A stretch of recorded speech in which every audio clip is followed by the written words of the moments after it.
রাজ্য joint entrance পরীক্ষার জন্য শহর ও শহরতলির পরীক্ষার্থীদের কথা ভেবে রবিবার অতিরিক্ত মেট্রো চালাবে কর্তৃপক্ষ। এমনটাই জানানো হয়েছে মেট্রোর তরফে। দক্ষিণেশ্বর থেকে কবি সুভাষ পর্যন্ত আপ ডাউন মিলিয়ে মোট 140টি ট্রেন চালানো হবে। পরিষেবা শুরু করা হবে সকাল 8:30টায়। প্রতি বছর প্রচুর ছাত্রছাত্রী জয়েন্ট এন্ট্রান্স পরীক্ষায় বসেন। শুধু রাজ্য নয়, ভিন রাজ্যের পড়ুয়ারাও পরীক্ষা দেন। পরীক্ষা কেন্দ্রগুলোতে পৌঁছতে ট্রেনে বাসে ভিড় থাকে প্রচুর। সে কথা মাথায় রেখে রবিবার বাড়তি এবং দ্রুত পরিষেবা শুরু করার সিদ্ধান্ত নিয়েছে মেট্রো রেল।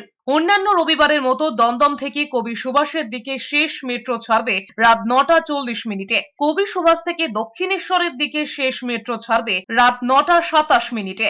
সাধারণত 130খানা সার্ভিস দিয়ে থাকি রবিবার দিন, 65খানা আপ এবং 65খানা ডাউন। কিন্তু এই রবিবার শুধুমাত্র জয়েন্ট এন্ট্রান্স এক্সামিনিদের কথা মাথায় রেখে আমরা আমাদের পরিষেবা বাড়িয়ে 140 করেছি। সেখানে 70টি আপ এবং 70টি ডাউন ট্রেন চলবে। প্রথম ট্রেন, ফার্স্ট ট্রেন রবিবার দিন কবি সুভাষ থেকে এবং দক্ষিণেশ্বর ও দমদম সব জায়গা থেকেই ছাড়বে সকাল 8:30টায়।